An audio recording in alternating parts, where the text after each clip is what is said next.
Ah, não! Já estamos com 100. Só quero te dizer isso. Quem mandou ser popular? Pois é, Botou esse look aí, gravatinha para 50. Quanto a outra, Humbertinho? Ah, botei o look da gravatinha, tá bom. Nada como o sincerismo das gêmeas. Do meio médico, gêmeos. Lembra do meio médico? 2 ocasiões gravatinha, meio médico com vocês, nós fusamos e agora. Natália? Oi. Tem alguma coisa errada. Estacionou em 100 participantes. Vai ver o Zoom só pode para 100. Pois é. Então, ou a gente faz um espelhamento para o YouTube, se a Gabi tem condições. A Gabi está tentando fazer isso agora. Por isso que eu pedi mais uns minutinhos. A gente está tentando espelhar no YouTube. Na realidade, doutor, eu lastimo muito o atraso, mas assim... Não, nem fala, gente... nem pensa nisso. Não, que é isso. Não, já para. Agora, vocês me conheceram um pouco melhor agora. Estou até com medo já, professor. Fala um pouquinho de ti, Humberto. Não. Conheceu a idade, de onde é que tu veio, do que tu te alimenta. Conheceu o lado bom. Conheceu o lado bom. Tem o lado Quando ruim. Que tá fazendo? Qual é o vinho que tu vai abrir hoje? Sabe que eu comprei um vinho agora? Aliás, eu não comprei 12. Sensacional, tio. Meio clandestino, mas um troço muito legal, tio. Aposentadoria paga bem, né? Pô! Não sabe? Não é isso, não. Dinheiro nunca foi por aí. Problema. Não, nem problema. Dinheiro não. Dinheiro é uma... Quem é professor não pensa em dinheiro. Não é verdade. Nós temos a nossa missão. Premissa. Quem é professor, você não pensa em dinheiro. Você não pode pensar. Não é? Quem faz porque gosta. Pode pensar, mas queremos ser feliz, né, Humberto? Queremos ser feliz. Nós queremos ser feliz, né? E a gente tem conseguido, né, Silvia? A gente tem conseguido aí com a caminhada é longa, mas a felicidade já acompanhou a gente, sabe isso, né? A gente tem... Até aqui atrás, olha o teu quadro de 50 anos. Eu botei aqui mesmo, lembrei de ti, ó. Tu te lembra quando eu fiz 50 anos, tu me deu um... Lembro, que bonito. Ficou linda essa gravura. Foi teu presente, tá aqui em casa. Ah, que legal, obrigado. Ó. Não, é só eu tenho... Prof. Silvia, aparece aí. As anos continuam impossíveis, né? Agora não tem som. Muda, Silvia. É que eu disse que o Humberto tá tão bonito que eu fiquei constrangida de aparecer. Eu não me preparei adequadamente, assim. Teu pai me dizia que tá bom, melhorou. Vamos ver. Professor, isso é um treinamento assim, para essa nova fase. A gente passa se reinventando. Eu espero que o senhor não fique... Não, eu até vou comentar sobre isso. Eu tenho a minha proposta, não sei qual era a proposta de vocês, mas aí como não me falaram, não me deram as coordenadas, eu resolvi montar uma coisa que eu acho que pode ser que consiga fazer um link entre tudo que nós estamos passando, tá? E não deixar de falar do que como as coisas aconteceram na minha visão dentro do que eu fiz na faculdade, depois um pouquinho de reumatologia para enganar um pouco os médicos. Não, eu achei que a sua proposta era essa. Tá. Vamos ver então. Vamos ver como é que fica daí. A gente nunca vai saber, né? Mas vai saber no final. Mas a ideia é essa. A ideia é conversar, assim, mostrar. Enfim, deixa eu começar para a gente ver como é que fica. A única pena é que realmente se tinha a ideia de que dariam 500 participantes direto. Prof, deu certo no YouTube? A gente conseguiu pegar no YouTube. A Ana Luísa tá vendo pelo YouTube. Ah, mas o que eu tenho que fazer? Eu continuo aqui? Quem conseguiu quem tá entrar aqui fica, pode ficar aqui. Tá bem, então tá. Então, quem quiser ver agora, é só ir no link do YouTube. Quem não tiver no Zoom. Tá lá no... Aqui é os tops, camarote, bebê. Eu vou pedir para todo mundo ligar o vídeo e o áudio. Mas o Zoom vai continuar, né? Sim. Quem tá aqui é só continuar assistindo a aula. Tá legal. Pode começar. Muito obrigada a todos. Podemos começar, então? Podemos começar, meninos? Podemos, então tá. Então, assim, na verdade, sim, eu vou dividir essa nossa conversa em 5 momentos, tá? Então, eu me preparei para 5 momentos e o primeiro momento vai ser o momento de apresentação, né? O momento de apresentação, que é clássico. Então, eu sou Humberto Oliveira Filho, né? Me formei na UFPEL em 1983 e acredito, esse ano existiu, tá? Algumas pessoas acham que 83 existiu. Tá bem. 84, tá bem. 85 e 86 Falou, eu fiz residência médica no Hospital de Clínicas de Porto Alegre, medicina interna e reumatologia, né? E naquela época, assim, naquele ano, naquele período, né, assim, o HCP era quase inatingível pelos alunos do interior, né? Assim, um sonho de consumo. E naquele ano que eu entrei na residência, entramos mais 2 de Pelotas, né, que era o professor Eduardo Fernandes, que hoje trabalha no Conceição, né, tem uma equipe de medicina interna lá até hoje, que eu considero como doctor, né, o doc, né, você sabe melhor do que eu. O Carlos Galvão Sobrinho, que hoje faz nefrologia em Milwaukee, né, e o Dr. Félix, que é professor de vocês, que já fazia cirurgia. Então, naquele momento, em clínicas, nós tínhamos 4 egressos da UFPEL. E depois, claro, isso mudou, né? As pessoas assim, se abriam um pouco mais, mas era muito fechado. Naquela época, o Hospital de Clínicas, a gente teve essa felicidade, então, de iniciar a residência lá. Em 87, eu voltei para Pelotas, né? E comecei a trabalhar na universidade, desde 87, e culminou com a minha saída em 29 de maio desse ano, né? Então, foram 33 anos de dedicação ao ensino, né? Dentro da universidade. E queria dizer que sim, uma parte importante da minha vida, né? E, enfim, é isso, desde a apresentação. E se fosse uma aula tradicional e clássica, teria que colocar aqueles slidezinhos de conflito de interesse. Eu não tenho conflito de interesse, nunca tive. Posso ter outros conflitos, mas de interesse não tive. Então, essa apresentação inicial seria o primeiro momento dessa nossa conversa. O segundo momento é um momento de agradecimento, né? Eu queria agradecer, assim, do fundo do meu coração, né, essa oportunidade que vocês estão me dando de poder fazer uma aula inaugural de um projeto de ensino, né, nesse momento diferente que a gente está passando. Agradecimento porque, assim, enquanto professor, assim, na minha ideia, fazia parte dos meus sonhos ser professor homenageado. Então, eu fui algumas vezes, fui patrono 2 vezes, paraninfo 2 vezes, mas tinha esse gap na minha vida que era ter uma aula inaugural. Então, realmente me sensibilizou muito e aceitei de princípio, assim, não, só relutei um pouquinho dessa parte do campo virtual que me atrapalha, né? Enfim, mas foi muito. Vocês estão ouvindo? Sim, houve um corte numa partezinha pequena, mas estamos ouvindo. Então tá. Então, voltando, assim, as lágrimas não dá para ouvir o som, tá? Mas tem um pouco nos meus olhos. E, então, esse momento inicial de preencher esse gap na minha vida, assim, essa lacuna de poder participar de uma aula inaugural. Acho que isso é muito importante para todo mundo, assim, ter um momento da vida que tu possa passar o que tu vivenciou, como tu pensa, como as coisas aconteceram, né? E esse é o objetivo maior desse momento para mim, assim, eu não preparei uma aula clássica, assim, como vocês poderiam estar esperando, mas preparei uma aula de vida, de como eu penso as coisas, né, depois de algum tempo nessa praia aí. E queria agradecer agora, fiquei sabendo por último, mas não tem como agradecer o Eduardo Bertoldi, né, pela oportunidade que ele permitiu aos alunos aí de terem acesso ao seu Zoom profissional, que eu acho que isso agrega um valor do seu ponto de vista técnico, que é fundamental numa reunião como essa, que a gente tenha segurança de que vai ter início, meio e fim. Então, o Eduardo Bertoldi, né, agradeço ele essa oportunidade que ele está nos dando também de permitir que essa aula tenha esse perfil de segurança e tranquilidade técnica.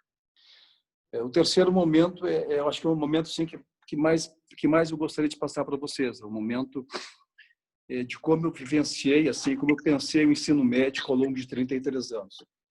O ensino médico, para mim, assim, nós nos formamos médicos, não professores. Esse é o primeiro ponto da vida da gente. Ninguém se forma professor. A gente se forma médico. Então, quando a gente se forma médico, algumas pessoas vão exercer atividade profissional, iniciativa privada, empregos, enfim, mas alguns viram professores, né? Eu virei professor porque eu achava que eu tinha que dar um retorno para a instituição que me formou. Então, Isso foi muito intuitivo na minha vida, assim, porque eu me propus a fazer, foi muito intuitivo, tipo, fui lapidado ao longo de 33 anos, mas também tinha alguma coisa de formação técnica, né, através de um curso que eu fiz de metodologia do ensino superior. Então essa foi a montagem da minha vida acadêmica, intuitiva, lapidada por 33 anos, né, porque se a gente não aprende 33 anos, a gente tem que tem que se resetar, né, e com essa parte técnica da metodologia. Eu sei como é que eu fazia o trabalho. Então, assim, eu vou passar a minha vida dentro da faculdade de medicina agora. Então, no primeiro semestre, eu tinha alunos da última década para cá, imagino, eu iniciei com alunos de uma disciplina chamada Introdução à Medicina. E eu tinha muita preocupação assim, com aquele aluno, o que eu vou fazer com essa criança aqui no primeiro semestre, numa enfermaria, que se discute um monte de coisa, né? O cara vai ficar aqui, porque olha a função dessa pessoa aqui dentro. Eu acho que não tem que ter efeito máximo, tem que ocupar um lugar no espaço. Então eu resolvi para esse menino, essa menina que apareceu no round lá, nas quintas-feiras pela manhã, que além de eu ter a função de ter que assinar a presença desde o final, para eles mostrar o professor Everton, acho que é Everton, um rapaz que é representante da disciplina, eu dei uma função para esses alunos. Vocês têm que, de agora, sentem aqui no cantinho, tá, no canto deles, e vocês anotem nomes, palavras e frases de coisas que vocês não sabem, né? Então eles passavam ali descrevendo, sei lá, tacaiaço, lúpus, artrite reumatoide, corticoide, hidroxicloroquina, não sei. Esse foi a minha falha, eu acho. Acho que eles gostavam da atividade, mas a minha falha foi eu não ter podido dar um feedback de discutir os termos técnicos que eles aprendiam, naquela coisa da socialização, da introdução à medicina mesmo, né? do que dessa montagem, desse quebra-cabeça. Então, realmente, foi uma falha minha. Não tive como dar esse retorno para poder discutir as frases que eles notavam, os termos técnicos, as dúvidas, mas acho que eles tinham uma função, acho que eles até gostavam porque eles se sentiam úteis lá dentro. Não ficava, o que eu faço aqui dentro? Eles tinham uma função dentro da enfermaria, do nosso round, né? E isso me gratificava, porque eu achava que eles se sentiam à vontade ali.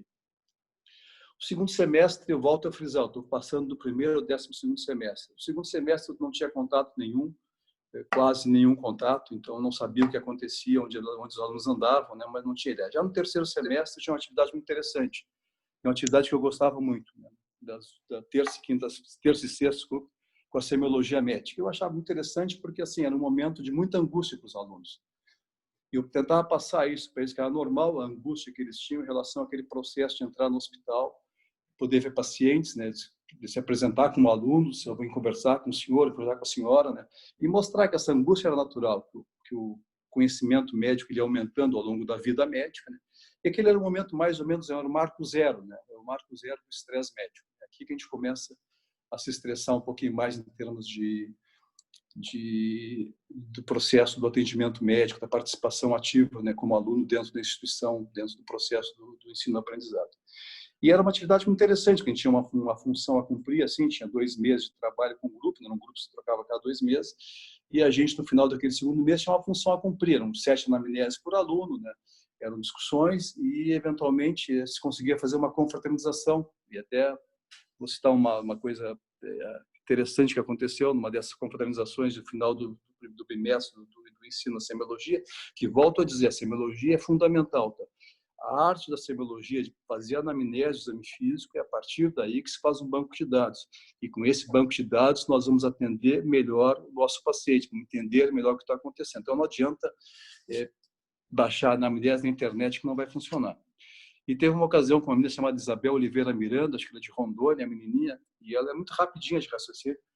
E ela, numa confraternização dela, ela levou docinhos, né? Eu digo, que espetáculo, professor, são R$2,50 cada um. Não, tá bem, não tem problema, a gente paga, né? Mas a confraternização terminou muito bem, mas financiada pelo professor. Foi ótimo o docinho dela, de Rondônia para Pelotas. No quarto semestre, eu tinha um seminário sobre lombalgia, que eu fiz questão de colocar esse seminário na semiologia especial de lombalgia, porque a lombalgia é uma queixa muito prevalente, né? Só perde para resfriado comum em termos de consultas ambulatoriais. Então, o que acontece? O paciente com lombalgia merece ou não merece ser investigado? Ele merece, só quem merece é 5% dos pacientes. Eu trouxe a informação para os alunos do seminário de lombalgia, quem são esses pacientes que nós devíamos nos preocupar, quem são os pacientes que deveriam ser investigados por lombalgia. Então, eu acho que se eles gravaram o termo red flags, né, sinais de alerta, bandeiras vermelhas, ficava perfeito.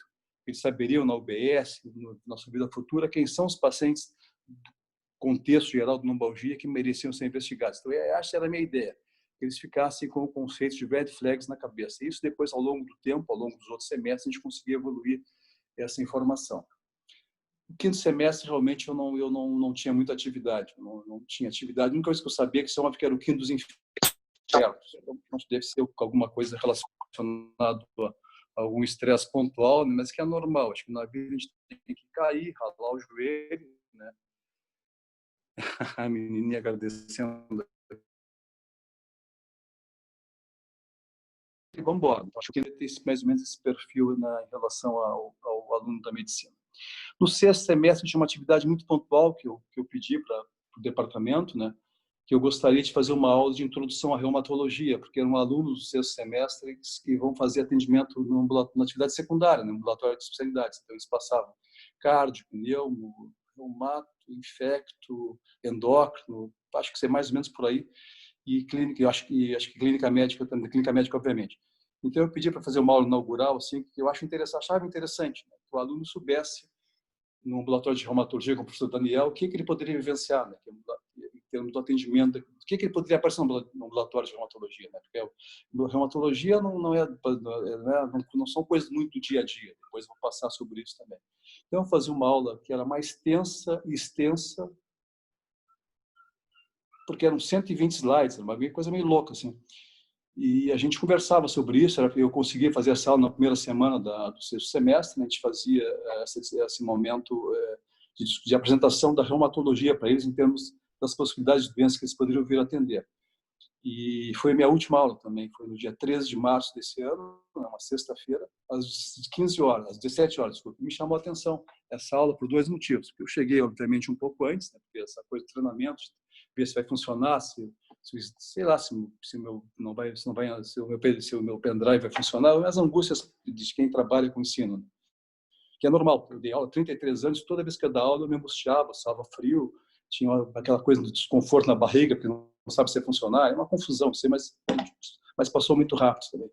Então, foi a minha última aula, foi dia 13 de março de 2020, né? Uma sexta-feira, às 17 horas. Por que me chamou a atenção? Porque dia 16 de março, na segunda-feira subsequente, foi o momento que a universidade trancou o ensino presencial. E naquela aula, sexta-feira, às 5 da tarde, não vai ter ninguém. Para minha surpresa, tinha muitos alunos, tá? Isso fiquei pensando, assim, de como o envolvimento, né, das pessoas Daniel Modolo ingressou agora diretamente de Campinas, provavelmente. Então, como isso impactou na minha, assim, internamente para mim, como me gratificou, assim, eu ver que numa véspera, na possibilidade de o ensino ser suspenso, né, tinha uma presença grande dos alunos para ouvir uma aula de uma hora e pouco, com 120 slides, né, e muito quente também, estava uma tarde horrivelmente quente, enfim, mas foi muito legal, assim, porque me chamou a atenção a presença física dos alunos, e mais do que isso, que os alunos prestaram atenção na aula. Isso me gratificou, sendo a última aula, nem planejava que seria a última aula, mas foi ela que aconteceu. Então, o motivo sequencial foi outro, mas aquela aula, para mim, fazia parte do meu semestre acadêmico de 2021. Depois do sétimo semestre, no sétimo semestre era uma atividade que era uma atividade mais profunda, assim, mais verticalizada, né? E que eu trabalhava com os alunos mensalmente, e a gente fazia, então, uma atividade por semana, assim, semana 1, semana 2, semana 3, semana 4. E nessa semana a gente tinha uma função. Na semana 1 era a semana da lua de mel, assim, a gente mais ou menos se conhecia, a gente tentava formatar um grupo de trabalho. Eu sempre dizia para os alunos, você tem um grupo de trabalho, a gente não vai precisar se apaixonar, não precisa sair de mãozinha, mas assim, nós temos que ter uma missão que nós temos que cumprir. E a gente vai, se for bom, foi bom, se vai ruim, vai terminar. Então aproveita da melhor maneira possível. Na semana 1 era isso, a gente mais ou menos se entendia, né, se apresentava, aquelas coisas, né? Nome, sobrenome, de onde vem, para onde vai. Eu acho que é importante. Depois eu vou complementar essa informação de nome e sobrenome.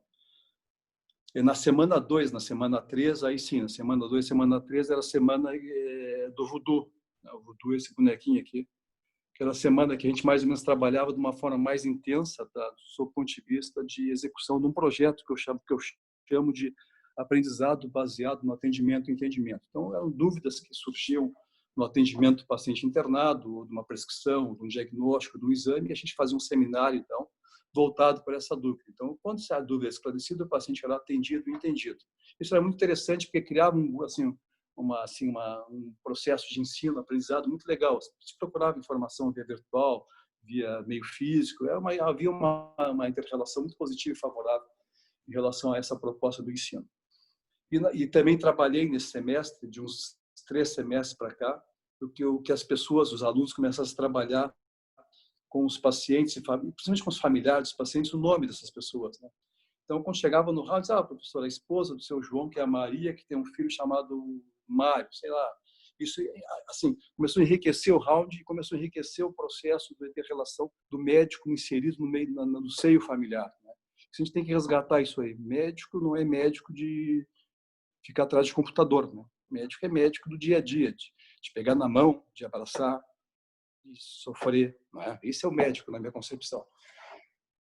Não sei se é a mais correta, mas é a minha concepção. A gente tem que se envolver. Os alunos começaram a gostar de ter, até por último, nas reuniões que a gente fazia com a residência médica, nas quintas e quartas-feiras pela manhã, eles traziam alguns residentes, alguns doutorandos, a informação do fulano, da esposa do fulano. Isso agregava muito valor, e todo assim, o relacionamento médico, inserção no seio familiar, mostra que os problemas maiores da quebra, da confiança, passam por isso, tá? Então, se tu tiver inserido no seio familiar, conhecer as pessoas adequadamente, isso modifica muito, muito. Então, era o projeto ABAI, era o projeto de conhecer as pessoas pelos nomes, tá?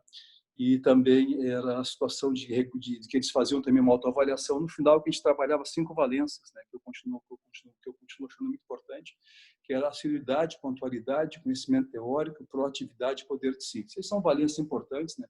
Em termos de trabalho. Não digo na medicina, mas de uma forma geral as pessoas têm que saber onde o profissional vai estar, a hora que ele vai chegar, se ele pode contar, né? Porque se chamar um encanador da tua casa, tu quer que ele venha. E o médico é a mesma coisa. Então, eu penso assim, isso foi trabalhado, eles faziam uma autoavaliação e dessa forma a coisa andava. E também se fazia a prova do final da disciplina ali, era do mês de trabalho. E era bem legal, porque assim, parecia uma coisa que eles participavam do entendimento da nota deles também, né?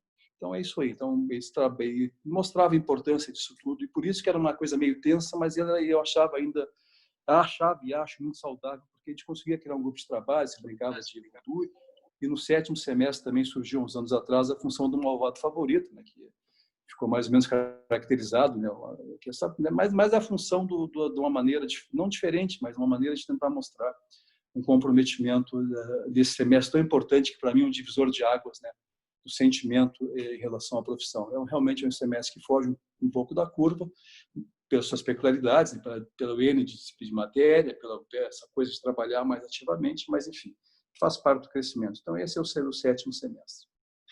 No 8º semestre, eu basicamente me encontrava com os alunos em festas, assim, porque tinha algumas vezes fui homenageado, e a gente se encontrava no dia da homenagem, né, que eles vinham aqui em casa, aquele buzinaço, aquelas coisas, né? Depois nos encontrávamos na festa do 10º, né? Que eles são tão proativos que a festa era no 8º, eles faziam 10º no 8º, engraçado isso, a festa do 10º no 8º, só por a proatividade que eles aprendiam no 7º semestre. Então a festa dos 10º era no 8º, já. Então é importante isso. E depois nos encontrávamos 2, 3 vezes, algumas festas que os professores davam para os alunos, era bem um semestre assim, que tinha mais um perfil de parceria, assim, em termos de usufruir do choppzinho, do uísque, né, essas coisas todas, e tentar conversar na festa do 10º, que ninguém se entende, né, mas não acho que se entende aquela gritaria louca. Mas, enfim, então é só isso. E depois do 9º, 10º, 11º, são alunos do internato, é um pouco diferente, para a exigência é um pouco maior, porque são alunos que logo vão para o CRM Loading, né, vai estar carregando o CRM, e a gente vai, então, trabalhava nesse sentido. Então, são atividades, então, essa foi a minha vida dentro da Faculdade de Medicina, tá? É claro que algumas coisas modificaram, né? Mas assim o resgate na minha memória é isso que eu guardo dentro de mim, da maneira que eu me propus a fazer o ensino-aprendizado dentro da Faculdade de Medicina, né? E para quem eu vou, para onde eu exerci a minha função também como médico, né? E exerci a função de diretor do hospital, exerci a função também de supervisor da residência médica. E em nenhum desses momentos eu deixei de ter enfermaria e ambulatório, em nenhum desses momentos. E acho que esse é o retorno que eu dei da minha vida pessoal para as pessoas carentes, necessitadas. Esse foi o meu retorno. Foram 5 turnos da minha vida. Segunda, sexta-feira, todas as manhãs, e ultimamente não tinha mais ambulatório, uma troca que eu fiz para dar aula na disciplina do 7º semestre, nas aulas à tarde, que foi isso. Mas durante a minha vida inteira, eu resgatei o SUS, o atendimento dessa forma. Então, foi isso que eu me ofereci a fazer de retorno ao Estado que tanto me deu. Eu nunca esperei nada do Estado, eu sempre procurei ver de que maneira eu podia ajudar. Então, isso é que eu pensei assim que eu fiz a minha vida.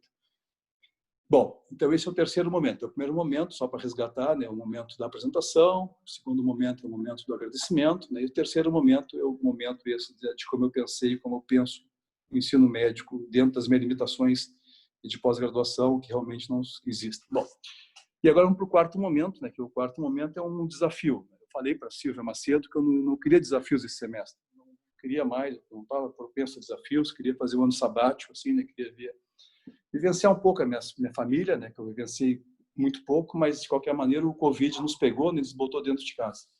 Então repara que até isso é complicado, quando tu pensa que tu vai fazer algumas coisas voltado para resgatar, não consegue porque tu fica refém de um ser invisível e poderoso. Mas enfim, a gente tem que se reinventar, né? E aí eu estou num desafio agora de tentar passar um pouquinho pela reumatologia com vocês, com recurso audiovisual. Eu não vou postar slide, tá? Inicialmente eu achei que teria dificuldade técnica de passar os slides. Depois vi que não era tão difícil assim, mas resolvi usar o recurso audiovisual, porque qualquer recurso audiovisual ele é válido. O slide, o giz não existe mais, essa coisa da lápis e o quadro, né?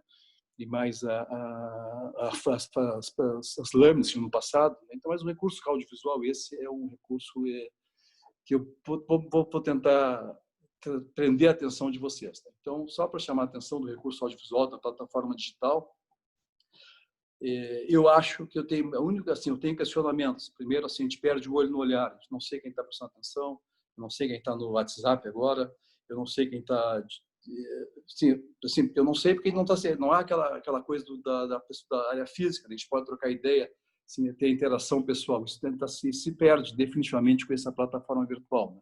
Isso no olho, no olhar, me faz falta. Eu me sinto muito angustiado com isso. Vou dizer porque hoje eu vinha caminhando do consultório para casa, né? E passei na rua por 3 pessoas, 3 ex-alunos. Tá? Um, esqueci o nome agora, mas sei que é irmão do Rodrigo Grotto, que faz oncologia em Passo Fundo. É alguma coisa, Balverix Grotto, o primeiro nome não me lembro, mas estava de máscara, eu também, nos reconhecemos. Depois passou o Paulo Massaro, que é médico de alguns anos, que trabalha, e me encontrei com ele de máscara, nos reconhecemos. Depois passou o menino que faz anestesia, de máscara, nos reconhecemos. Então, isso é importante, o olho no olhar mesmo de máscara é importante. Mas, resgatando a plataforma virtual, né, nós temos algumas regras já. Semana retrasada, no Wall Street Journal, apareceu orientações, Vinícius Grotto, perfeito, obrigado. Vinícius Balverix Grotto, é isso mesmo. E me veio essa coisa da...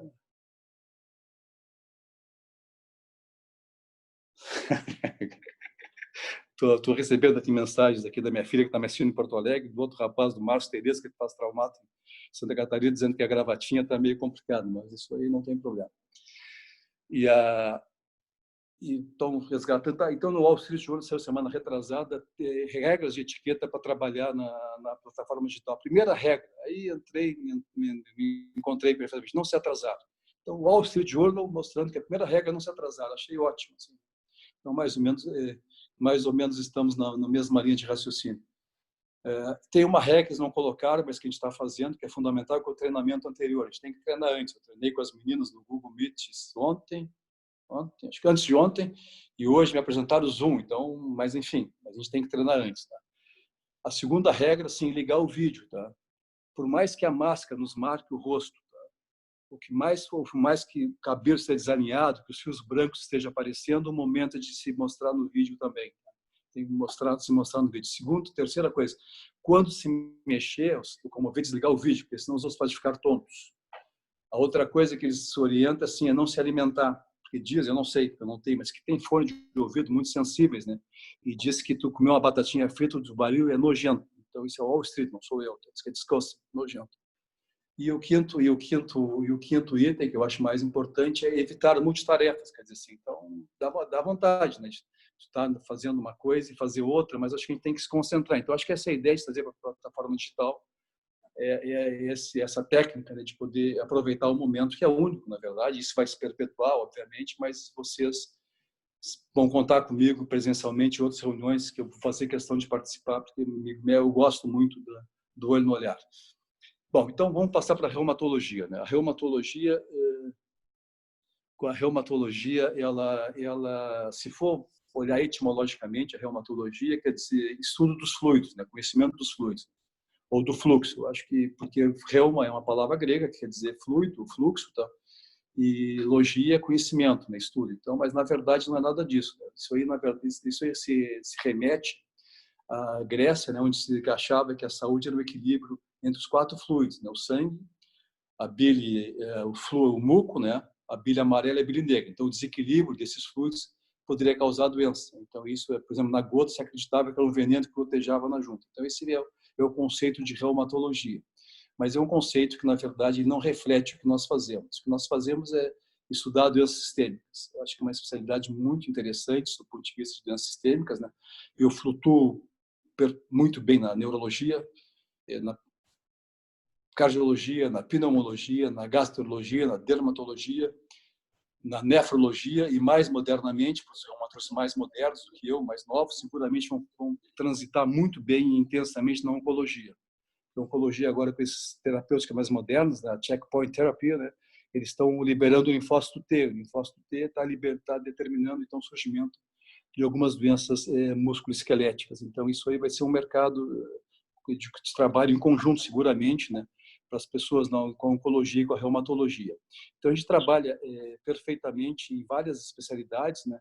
Então, a reumatologia é isso, a gente estuda doenças sistêmicas que se expressam através do sistema musculoesquelético. Esse é o conceito de reumatologia, do ponto de vista não etimológico, e sim funcional.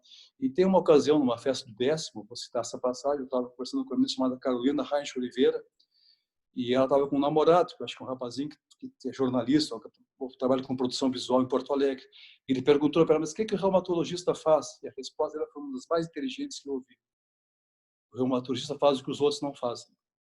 Então, eu fiquei assim, a impressão que ela tinha era uma impressão que me agradou, porque é uma aluna, né, que tinha uma ideia que a gente trabalhava com coisas, às vezes, que fugiam do comum. E aquela frase tradicional, né, o comum é o mais comum, mas o incomum também existe. Então, a gente trabalha com algumas coisas que realmente não são comuns. Então, eu vou dar uma passadinha com vocês agora nesse desafio de tentar falar sobre doenças reumáticas, tá? Eu vou falar sobre algumas doenças e vou trazer tópicos, assim, highlights que eu acho interessante que pode agregar algum valor. Então, quando eu começar a falar sobre artrite reumatoide, por exemplo, a artrite reumatoide é uma doença do homem moderno, tá? É uma doença que é o protótipo do reumatismo articular e que se traduz classicamente pelo envolvimento das mãos. Então, o cartão de visita do paciente com artrite reumatoide são as mãos. Mas o conceito adequado é doença. Doença reumatoide porque ela tem um quadro sistêmico. Não vou entrar no quadro sistêmico, como vou entrar no que modificou a artrite reumatoide desde que eu me conheço dentro da profissão.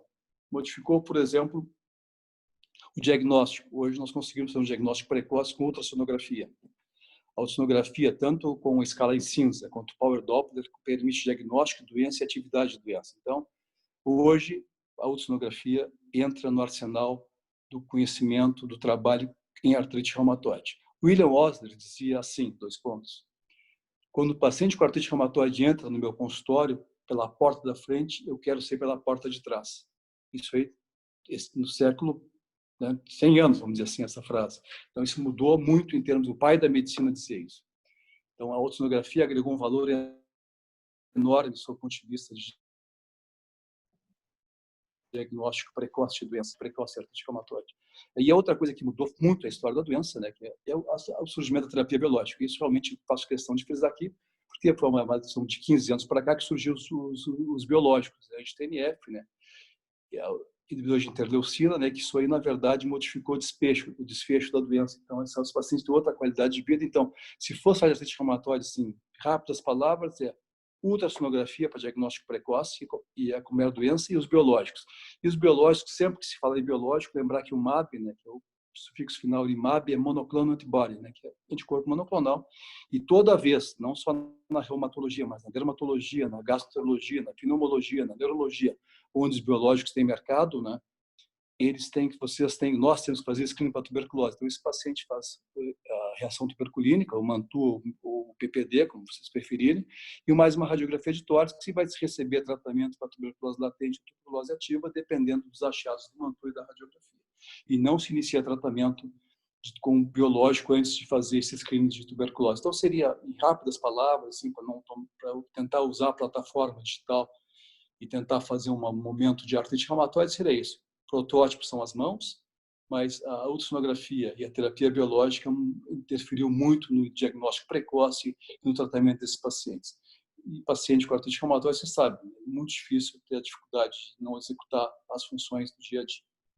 Depois de falar sobre lúpus eritematoso sistêmico, obviamente, lúpus é uma patologia muito fascinante, né? É uma patologia. O William Osler também dizia assim: quem conhece sífilis conhece medicina. E eu me atrevo a dizer que quem conhece sífilis e medicina conhece muito mais medicina.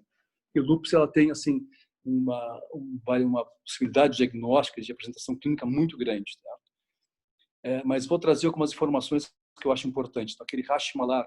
Hashimoto's é um elogio pura e simplesmente à ectoscopia. Tu olhar para um paciente e perceber que ela tem um Hashimoto's, em asas de borboleta, pensar na possibilidade de diagnóstico, isso aí é ectoscopia.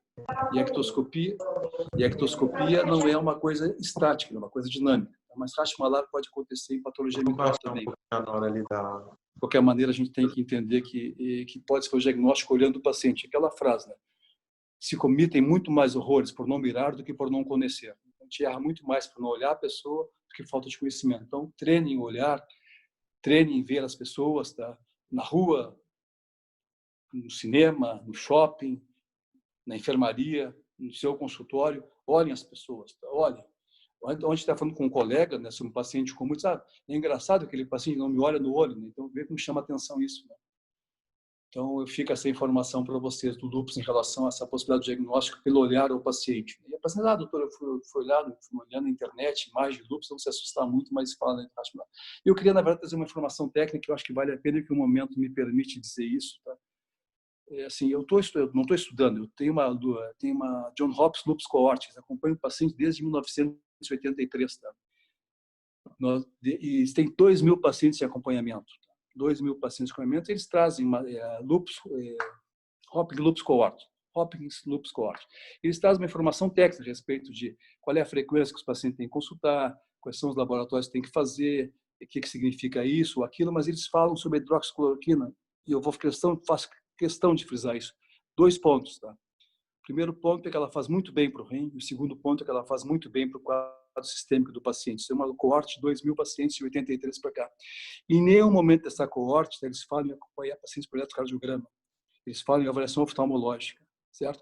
E acho que a reumatologia está sendo muito, mas muito omissa em aceitar que as pessoas vão para a televisão dizer que tem que fazer hidroxicloroquina no primeiro, terceiro e quinto dia de tratamento para a Covid. Não busco tratamento de Covid, que não é esse o ponto, mas acho que é uma maldade, um desserviço dizer que os pacientes que a Hopkins Lupus Cohort nem falha eletrocardiograma. Então, acho que as pessoas para a televisão dizer isso aí é um desserviço.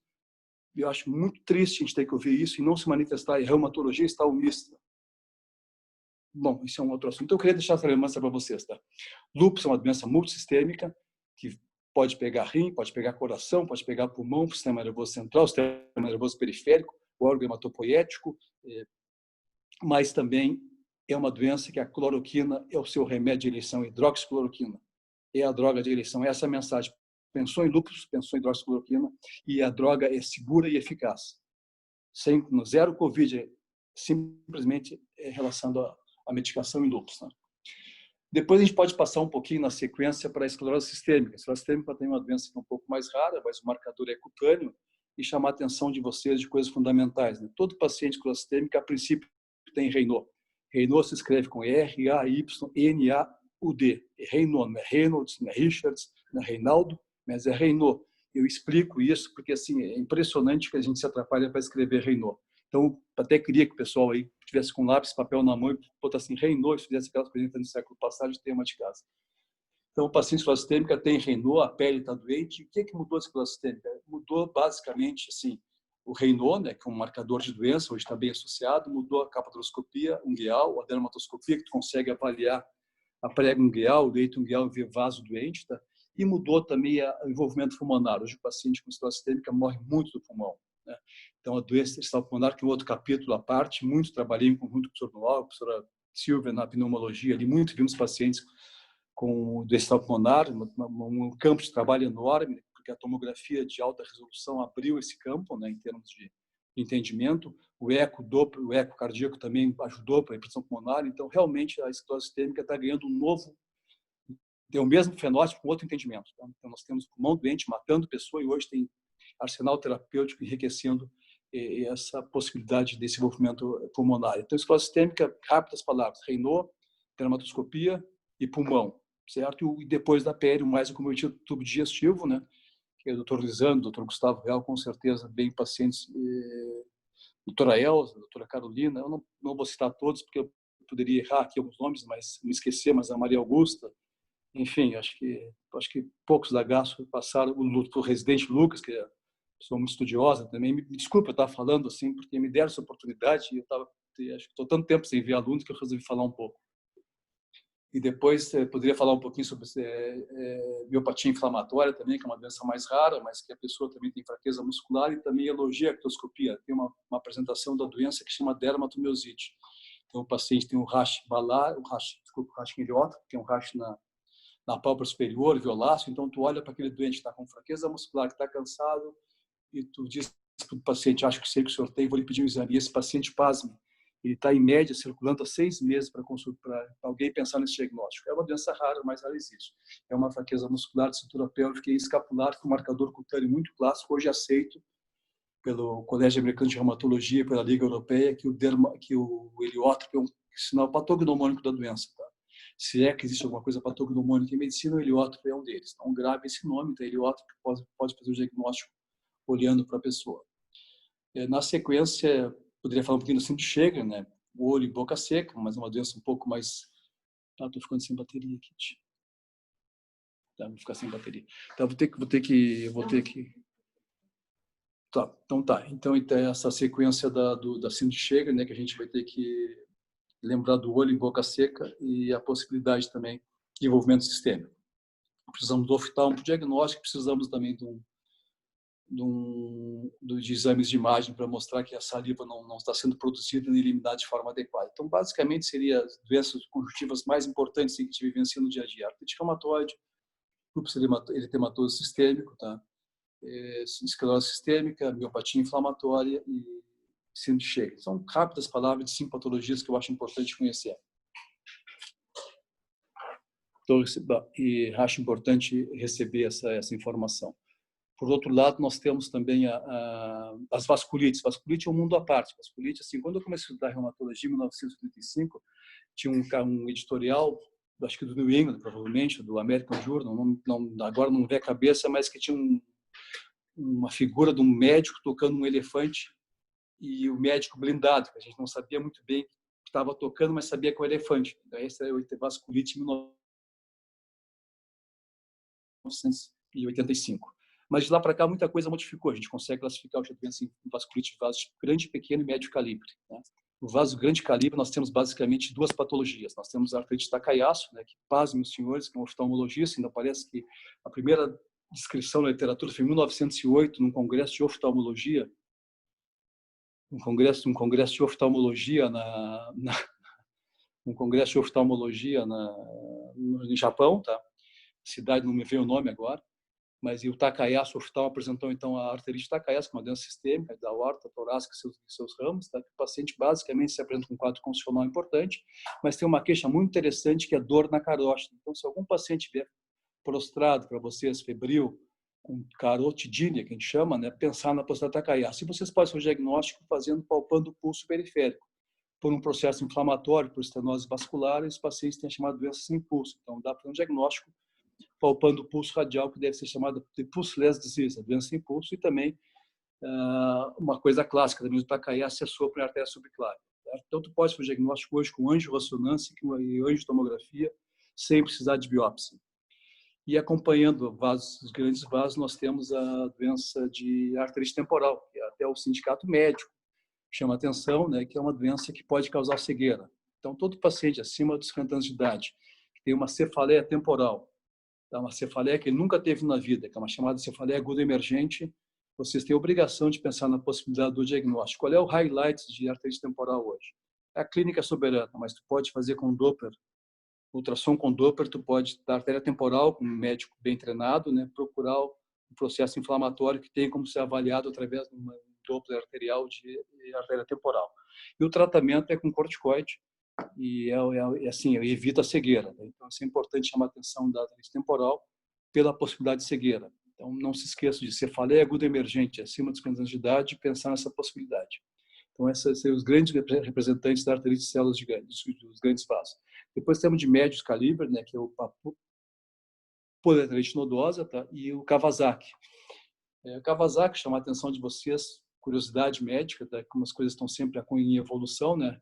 Nesse episódio COVID, agora tem surgido doença multissistêmica Kawasaki-like em crianças, né? Que é uma doença do linfonodo, que dá linfoadenomegalias, quadros febris, descamação plantar e palmar e arterite coronariana. Então, estão descrevendo casos agora de doenças Kawasaki-like em COVID.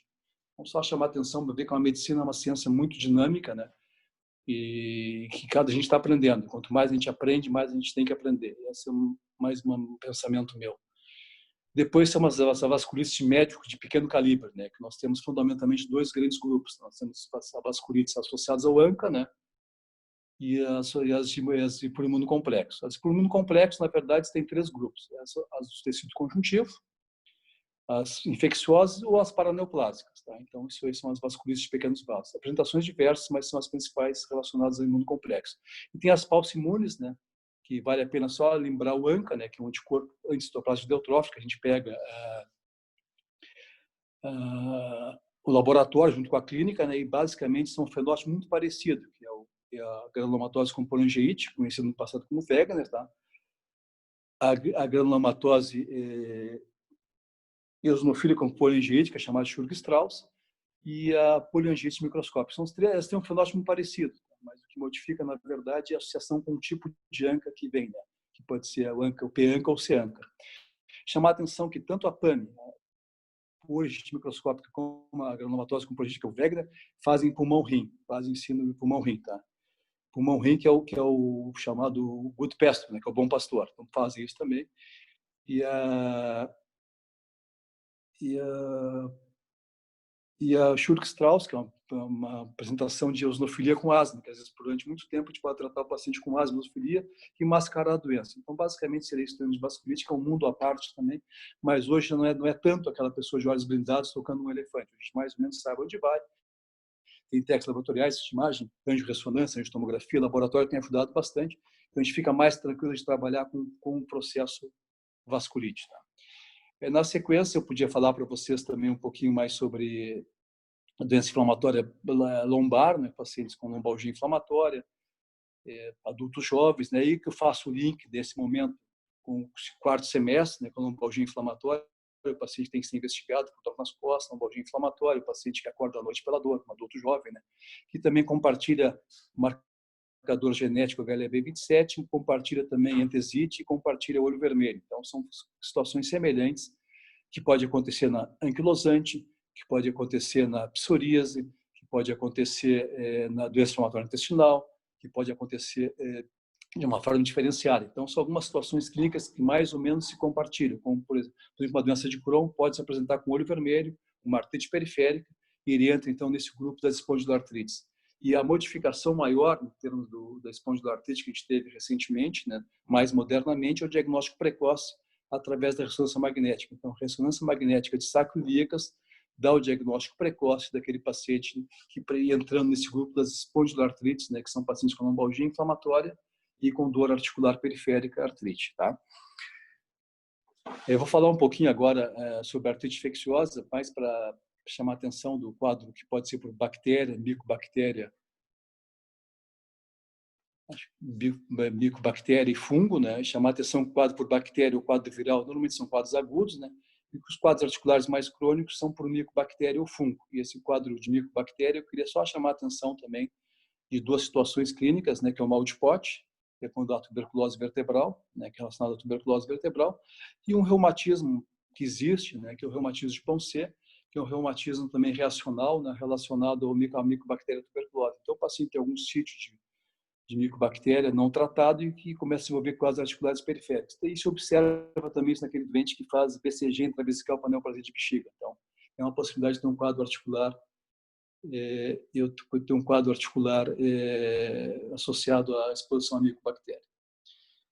Do quadro infecção articular, vou passar para um pouquinho sobre a artrite microcristalinas, né, que é a clássica crise de gota, né, que você sabe melhor do que eu, que o paciente está em bom estado geral, que vai numa festa, que come um churrasco, toma uma cerveja, deita muito bem e acorda na madrugada com uma dor insuportável no lado. Esse é o quadro clássico da gota, é o doente que está de bem com a vida, né, tá participando, tá festejando alguma coisa, um aniversário, uma festa, enfim, e acorda de madrugada, e é o edema agudo de pulmão da reumatologia. Tá? O paciente com gota é perfeito, o paciente que a gente usa colchicina, e é o nosso edema agudo, ele sai muito bem do episódio. O problema é que ele sai tão bem que não respeita o que tem que ser feito. E só chamar a atenção, que aprendi na semana passada, na sexta-feira passada, que a colchicina também agora, a partir desse ano, 2019, 2020, está entrando no mercado o paciente pós-infarto para prevenir AVC. Então, me parece que é um aprendizado importante que eu posso passar para vocês da colchicina, que tem 4 indicações na medicina, que é a gota, a colchicinização, que é o aspecto da mitose, quando faz cariotipagem, né?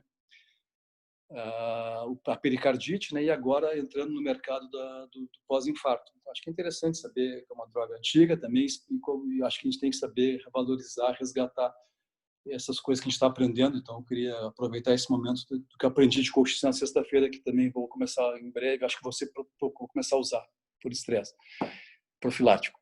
E depois temos dentro das microcristalinas a condrocalcinose, que está um pouquinho diferente. Na gota é o ácido úrico, precipita sulfato de monorato de sódio, e a condrocalcinose, que é o pirofosfato de cálcio hidratado. Quando pensamos em condrocalcinose, que a imagem radiológica é perfeita, tem que pensar em hiperparatiroidismo, hemocromatose e doença de Wilson, respectivamente, metabolismo do cálcio, metabolismo do ferro e metabolismo do cobre. Então, quando a gente pensa nessa possibilidade clínica, da gente estar em função da apresentação clínica e da imagem radiológica. Então, fazer diagnóstico de hemocromatose por condrocalcinose é uma possibilidade, diagnóstico de doença de Wilson, que é uma doença neurológica por condrocalcinose é outra possibilidade, e de hiperpara por condrocalcinose é outra possibilidade também. Então, é o que eu digo, comum é o mais comum, mas o incomum também existe. A gente tem que estar antenado para isso, né? A reumatologia tem um viés nesse sentido.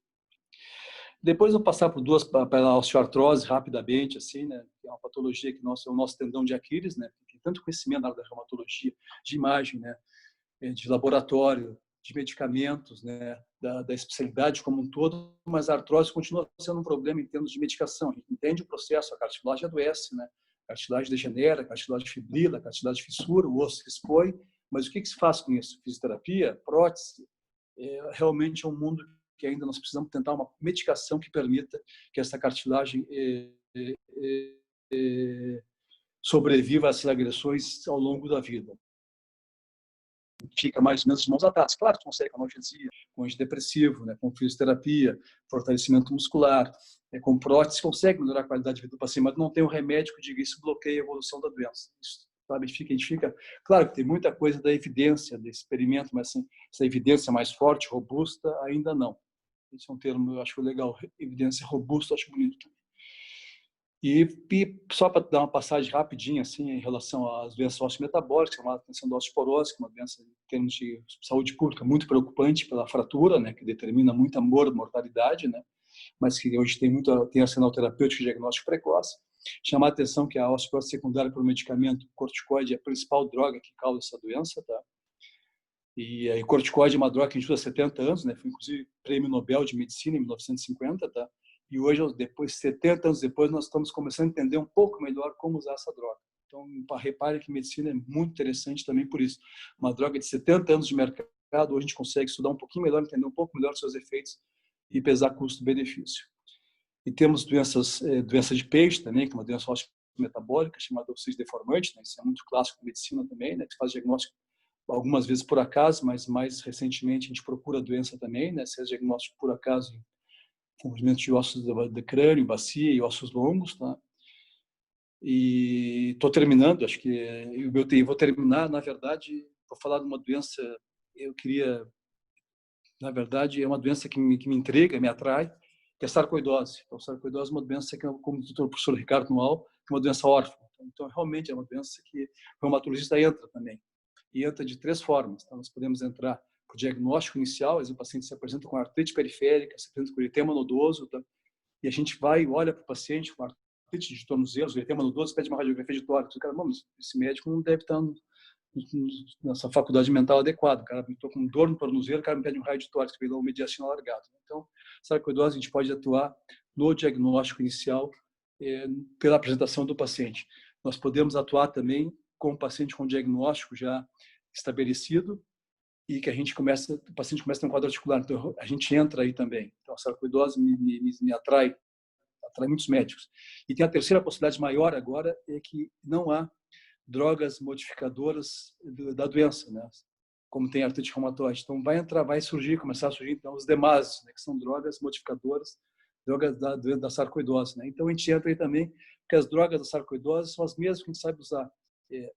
Corticoide, methotrexate, hidroxicloroquina e biológico, mas tudo meio assim, meio off-label, né? Porque são drogas mais pela vivência do que por ensaios clínicos, pela raridade da doença. Mas, enfim, aí entra o estado da arte.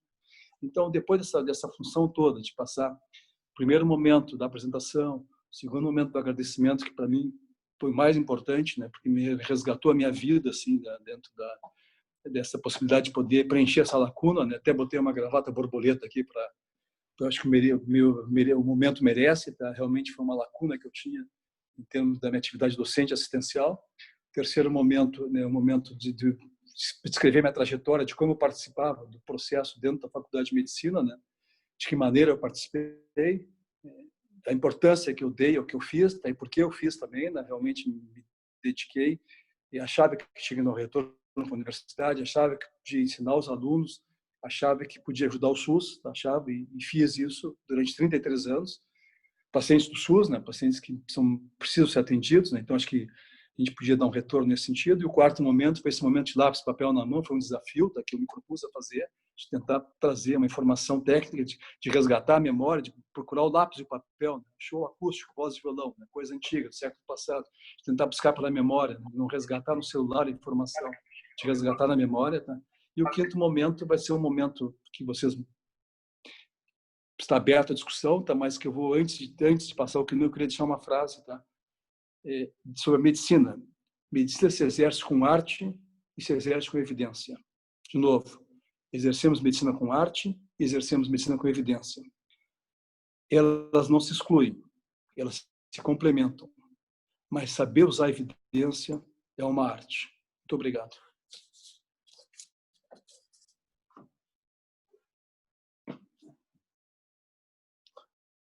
Agora, discussão, estou à disposição assim, para saber se os 100 alunos continuaram, se aumentou, se diminuiu, isso eu queria saber também. Aumentou. Eu sei que as minhas duas filhas estão assistindo, tá? Que é a Ana Paula, minha filha, que nunca me assistiu, a Ana Juliana me assistiu porque é médica, mas a Ana Paula mais ouviu de mim do que me viu, então ela está me vendo ao vivo hoje. Professor. Agradeço a vocês também. Oi? Agradeço a vocês por isso também. Não sei se alguém tem alguma dúvida para tirar da aula. A gente preparou, professor, uma pequena homenagem para o senhor. E eu acho que tem o problema da internet, né, para passar o vídeo, então eu vou pedir para todo mundo desligar a câmera e deixar só a do professor para a gente não correr o risco de travar o vídeo. Quero agradecer a todo mundo por ter assistido a primeira aula do nosso projeto, que vai contar com aulas a cada 15 dias. Pode seguir no Insta para acompanhar. Agora vou passar o vídeo da homenagem. Ah, professor, nós somos os 100 aqui do Zoom e tem mais cerca de 100 e poucos no YouTube também. Os que não conseguiram entrar aqui. Muito obrigado. Então, realmente foi... eu agradeço. Realmente, eu estou muito emocionado. Assim, vocês tocaram muito no meu coração. Natália. Oi. Eu estou tentando botar aqui o meu vídeo, pede para... Sou eu, professora, eu que vou passar aqui, eu acho. Ah, a câmera? Eu queria aparecer um pouquinho, rapidinho. Foi. Aí. Pode pôr.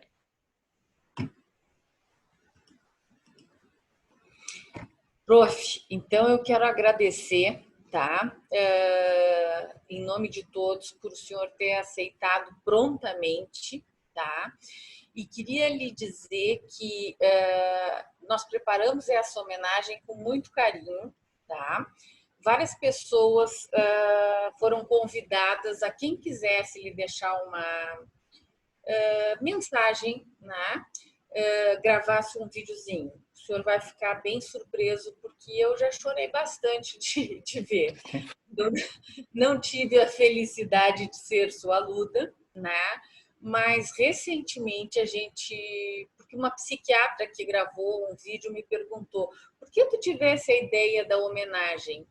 E eu respondi, na realidade não respondi na hora, eu pensei, porque o doutor Humberto merece, porque não são todas as pessoas que merecem. Mas aí eu fiquei pensando o que me mobilizou, e o que me mobilizou é que a gente perdeu o Zé há muito pouco tempo. E eu queria muito ter dito muitas coisas para ele. Então, para que a gente não deixe essa coisa de dizer o que pensa, né, do outro, para quando a pessoa está morrendo ou mal, enfim, eu achei que era uma oportunidade de dar para vários alunos seus de poderem falar agora, se o senhor puder assistir. Muito obrigado mais uma vez. Tá? As lágrimas estão caindo. Eu vou pôr o vídeo, então, por favor, vamos todo mundo desligar, menos tu, professor, né? Pra gente não ter problemas de travar por causa da internet, tá? Que privilégio, hein? É. Devia, né?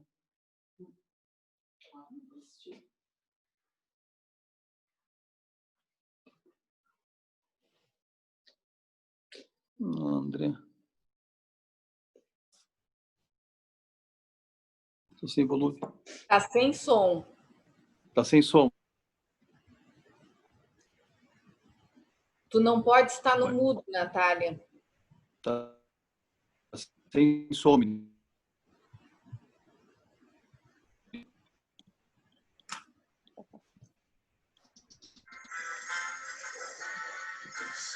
Não, Jornal Nacional.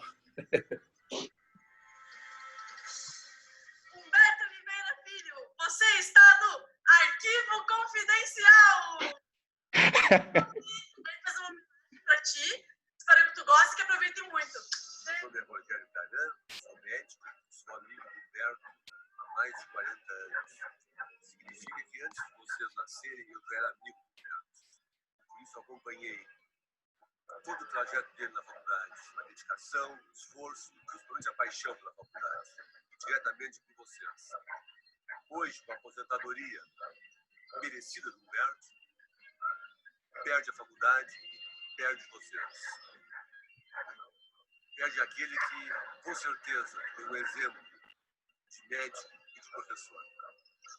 Abraço, Humberto. Eu acho que não tem onde caracterizado que dizer que tu é uma inspiração para nós e para tantos médicos que a Leiga já formou. Acredito que muitos deles carregam um pouquinho do Dr. Humberto de ser. Eu lembro no QG quando tu falava que a gente sempre tinha que saber o nome dos familiares dos nossos pacientes. Eu acredito que realmente o potencial está nos detalhes. Isso tu tinha muito, que te torna uma pessoa muito única e especial. Eu espero que tu aproveite. Eu fico muito feliz que tu faz parte da nossa família Transfusão. E espero que tu vai em todos os churrascos agora, a partir de agora. Beijo. Oi, Humberto. Me pediram para fazer Eu achei a ideia bárbara. E a primeira coisa que me veio na lembrança foi que tu sempre soube o nosso nome e o nosso sobrenome. E a gente sempre se sentiu reconhecido nas tuas aulas. E dos grandes ensinamentos que a gente pode ter é a gente saber o nome e o sobrenome dos nossos pacientes. Então eu queria, como tua ex-aluna, tua colega homenageada dessas turmas da Leiga que foram maravilhosas e que vão ter lembranças sempre muito lindas tuas, dizer muito obrigada por saber o nosso nome e nos ensinar a saber o nome dos nossos pacientes. Humberto, muito obrigada. Beijo. Oi, professor!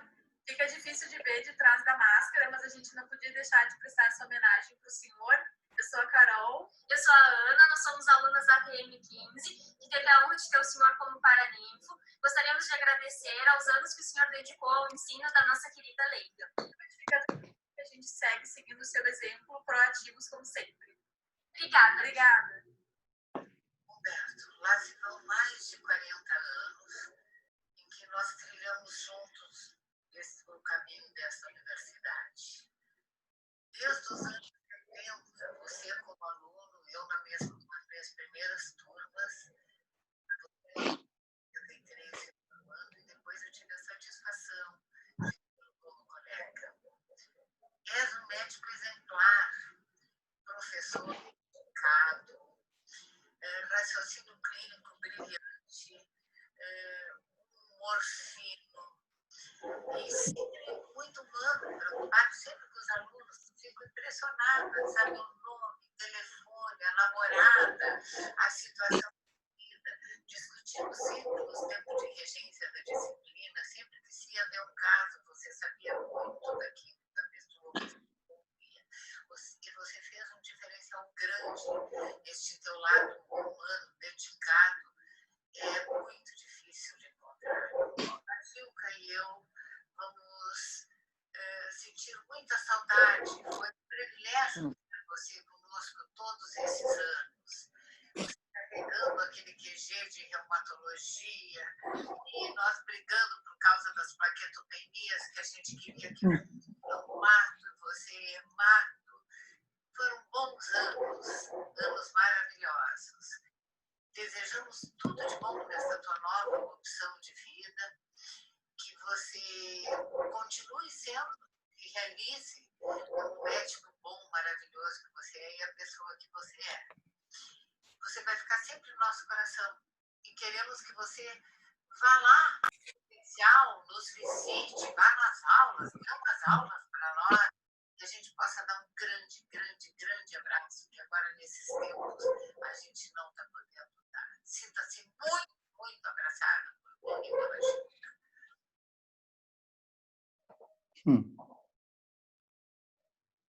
O contato que eu tive com o Roberto foi em 1997, quando eu era aluno ainda, fui numa reunião do departamento de clínica médica no Hospital Escola de Bermuda. Preciso admitir total falta de noção da minha parte. Não foi uma boa primeira interação, nem com o professor Humberto, nem com nenhum dos professores do departamento de clínica. Depois disso, fui ter contato com o professor Humberto como residente de clínica aqui no Hospital Escola. Principalmente no meu R2, quando comecei a acompanhar o professor Humberto nas enfermarias e depois quando eu tive a oportunidade de acompanhar ele durante praticamente todo o segundo ano no ambulatório e descobri o que eu gostaria de fazer profissionalmente pelo resto da minha vida. Eu fui um dos muitos reumatologistas que se inspiraram nesse reumatologista raiz e nessa figura peculiar que faz parte da história da lei. Eu só tenho a agradecer ao professor Humberto por esses 20 anos de amizade, de parceria, pelo apoio que ele me deu quando eu entrei como professor aqui da faculdade. O Daniel está mais mal. Que logo a gente possa poder conversar pessoalmente e deixar fora desse mundo virtual assim que as coisas se resolverem, quando se resolverem. Forte abraço, Beto. Oi, professor. Eu espero que eu não esteja atrasado. Eu sei que chegar no horário é chegar uns 200. Enfim, eu vim contar uma das inúmeras coisas que tu me ensinou e que vai muito além da medicina.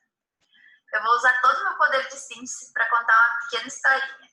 Quando eu estava no semestre e de manhã tinha que ler aquelas anamneses, eu tinha muito receio de esquecer algum dado da história do paciente ou esquecer o nome do acompanhante. Mas eu não sabia por que disso, eu não sabia a importância que isso tinha. Eu só tinha certo receio porque eu sabia que ia ser cobrado. Eu fui entender depois, no 7º semestre, quando eu cheguei de novo no QG da Reumato e no primeiro dia tu me olhou, lembrava meu nome, sabia que eu tinha um monte de tio e fez uma piada com o fato de que eu vou e volto e fico andando pela cidade de bicicleta. Isso foi uma coisa tão pequena e tão simples que me fez sentir tão importante frente a alguém que eu admiro muito e que tenho como um dos meus maiores exemplos. Isso me fez ver a importância que é ter atenção aos detalhes, ter empatia e ser humilde com as pessoas que nos cercam. Enfim, professor, eu aprendi uma parte muito pequena da medicina contigo, porque é um mundo enorme, mas eu aprendi o que para mim é mais importante, que é ter curiosidade, pois afinal, se hoje eu não sei, amanhã eu saberei. Foi um privilégio imenso ser tua aluna, e eu espero poder compartilhar uns cafés contigo aí. Quando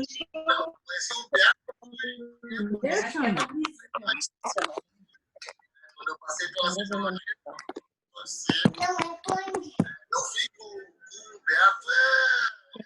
Esse é o... O Márcio Guerreiro! Patrono.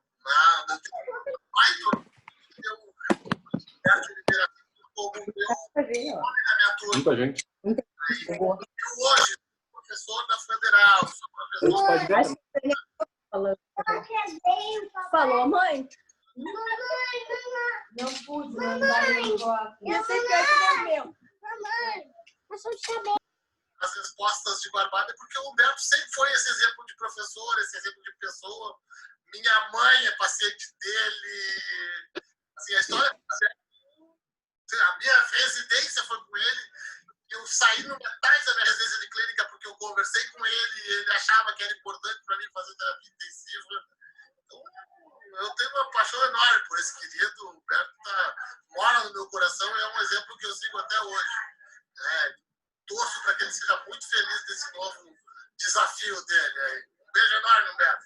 Parabéns, querido. Parabéns por ser essa pessoa maravilhosa, por transmitir tanto conhecimento. Hoje, como tua colega, eu só posso te agradecer por nos ter transmitido tanta coisa boa e por ser essa pessoa tão especial, cheia de conhecimento, carinho, atenção, com teus alunos, com teus pupilos, com os teus colegas e principalmente com os teus pacientes. Bertão, Tranquilo. passando Não, Lisandro. um recado, nada que eu já não tenha te dito pessoalmente ou em outras ocasiões, mas achei muito bacana essa ideia de te homenagear e deixar gravado isso no teu coração, na tua... porque realmente tu és uma pessoa que merece todas as homenagens que possam ser realizadas. Fosse um brilhante professor, um amigo e um grande colega que eu tive o prazer de passar por todas essas etapas junto contigo, né? Aprendi muito contigo durante a faculdade e depois a felicidade da gente ser colega de departamento, poder seguir aprendendo contigo durante tanto tempo. Então, aqui vai o meu carinho, a minha homenagem dessa grande pessoa que tu és, um grande médico, uma pessoa do bem, que prega o famoso paz e bem. Então, desejamos aí tudo de melhor na tua vida, esse novo ciclo de aposentadoria da universidade seja muito bem preenchido, com muito amor, muita saúde. Professor Humberto, foi meu primeiro contato com a reumatologia lá em 2002. 8 anos depois, estou eu aqui na residência de reumatologia. Se eu fizer com certeza ele tem parte disso. Professor, quero lhe agradecer por todos os ensinamentos, pela tua tranquilidade nas aulas, da TNI da banca. Agradecer por nos acompanhar de consultório em consultório, examinando os pacientes. E ele clima bom do Acredita Reumato vai deixar muitas saudades. Obrigada por trazer reumatologia para minha vida. E também por me ensinar que é muito importante ter um tempinho para o café com os amigos. Um grande abraço. Que o senhor seja muito feliz nessa nova etapa da tua vida. Queria dizer que eu conheço o Dr. Humberto de Oliveira Filho desde 1977, faço umas contas. Isso aí foi no último do ensino de segundo grau. Depois a faculdade inteira, nós temos consultório juntos, deixa eu fazer as contas, nós temos quase 30 anos. E desejar então felicidades nessa nova fase e dizer que ele vai fazer falta. Humberto, pediram para eu vir aqui hoje falar um pouquinho de você. Que missão difícil. Afinal, você é uma pessoa que eu admiro demais. Muito obrigada por sua dedicação à docência, que com seu bom humor sutil deixa tantos aprendizados. Muito obrigada por ser inspiração a tantos alunos. Um grande abraço da sua ex-aluna Giovana. Lá no 36. Para te agradecer por todos esses anos dedicados a ensinar não só a ciência da medicina, mas também a arte. O senhor inspirou e inspira ainda muita gente, inspirou tanto eu quanto o Thiago a seguir na carreira clínica. É um exemplo para todos nós, como médico, como pessoa. A gente só tem a agradecer por ter nos passado tanta coisa boa. Obrigado, mestre. Parabéns pela carreira linda. Quando tudo isso passar, a gente faz um churrasco para comemorar. Eu gostaria de mais nada para dizer. Opa, cara.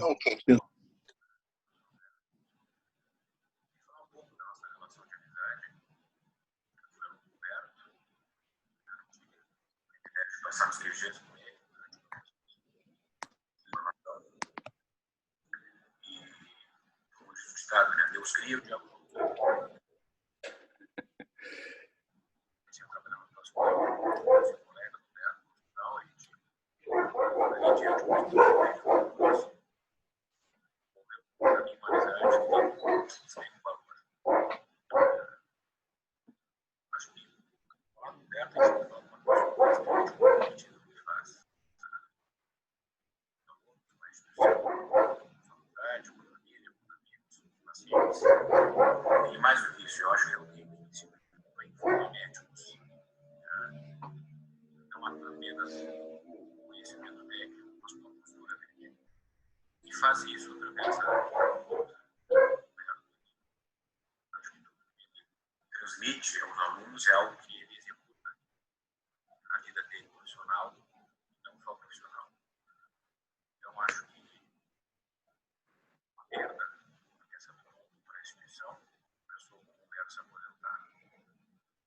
A gente tem que pensar que durante esses mais de 20 anos houve um grande ganho na faculdade de medicina e para todos os alunos que puderam conviver e aprender com o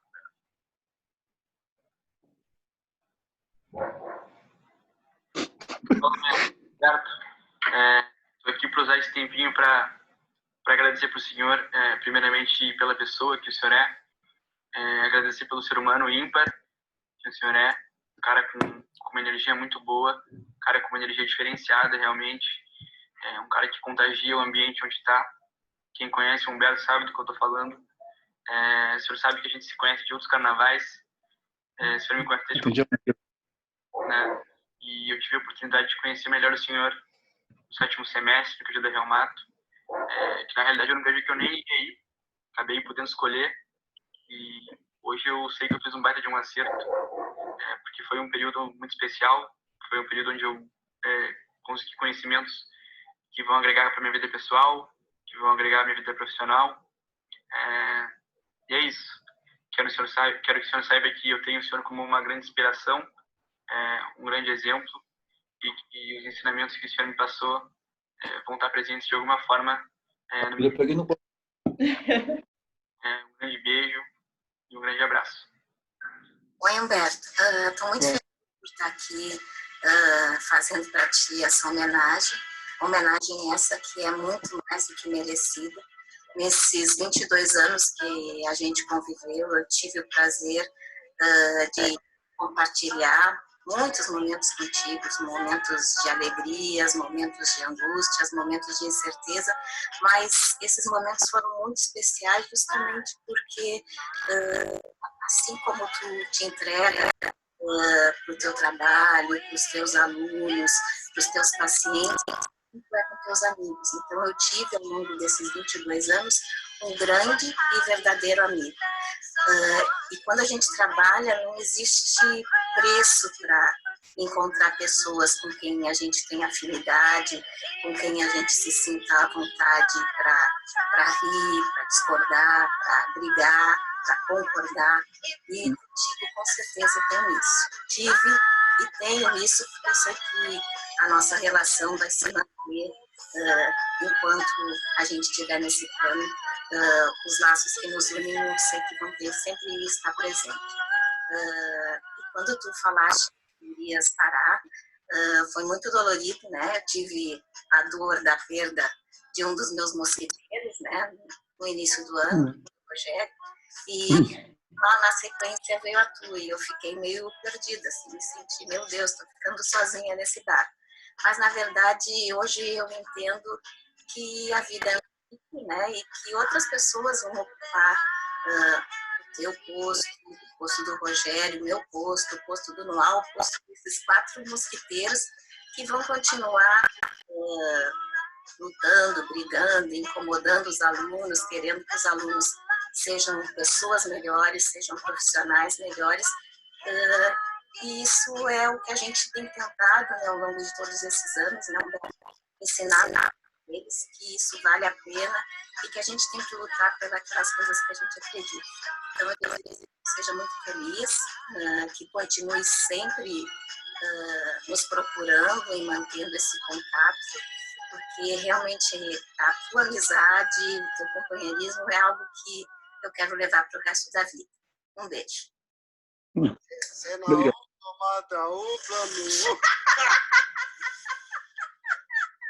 Falaram do Humberto, um grande amigo, um grande colega. Sempre que seu nome foi lembrado, e a gente se conhece de muitos anos, desde lá do início da Leiga, há muitos anos atrás, mais de 30 anos, sempre uma pessoa muito competente. E depois isso se confirmou na vida dele, essa trajetória de formar milhares e milhares de alunos, sempre com muita disciplina, muito comprometimento com a medicina, muito entusiasmo de ensinar. O Humberto é um cara que foi sempre muito especial para nós. Teve o privilégio de ajudar a formar minha filha também, que ela gosta muito dele. E para nós ainda foi um grande companheiro fora dos meios acadêmicos, jogando futebol, o melhor goleiro que a Leiga já assistiu, fez as memoráveis, os chutes do Lisandro. Então, eternamente, mais uma lenda dessas figuras. Então, um grande professor, e certamente, na minha opinião, não deveria nem ter se aposentado. São as pessoas que deveriam ficar do ensino, né, que as pessoas começam a exigir muita carga, muita coisa, e as pessoas deveriam ser exigidas só pela sua qualidade. Então, um grande abraço, Humberto, e muitos cafés, muito churrasco, muito vinho. Saúde para ti e para tua família. Um grande abraço. Oi, prof. Humberto, tudo bem? Beatriz, prazer em ouvir.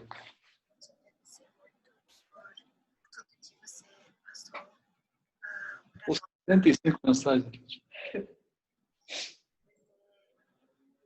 Por todo o empenho que você deu hoje, que é um assunto que eu já gostava bastante, e com as suas aulas só cresceu o interesse, pela sua paciência, especialmente comigo, que gostava muito de me perguntar e de saber mais as coisas pelos livros que você passou, artigos, que nunca deu as costas para mim quando eu precisei saber alguma coisa e sempre me apoiou muito. Você vai fazer muita falta na Leiga e vai ser bem difícil. Tá bom. Obrigada por tudo, de verdade. Muito obrigada mesmo. Beijo.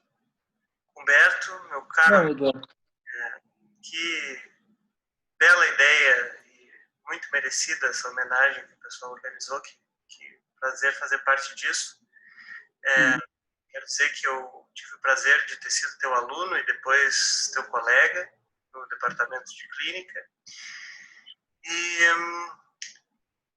o sentimento ambivalente que eu tive, porque por um acaso do destino eu estava na chefia do departamento quando tu optaste por te aposentar, porque foi uma grande tristeza passar por isso, mas ao mesmo tempo a felicidade de saber que tu estavas indo para o caminho que te fazia feliz e para um descanso muito merecido.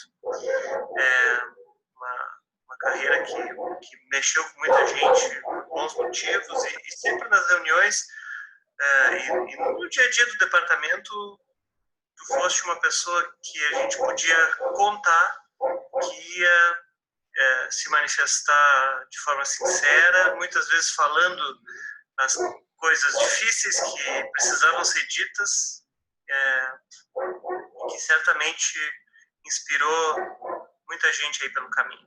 Então, parabéns pela trajetória toda, e que tu possas, assim como hoje, muitas vezes seguir fazendo parte da nossa vida acadêmica. E com certeza vai ser muito bem-vindo e vai ter muito para acrescentar. Tudo de bom aí, felicidades. Grande Humberto. Abração da HTM 2015. Das paninhas, das primas.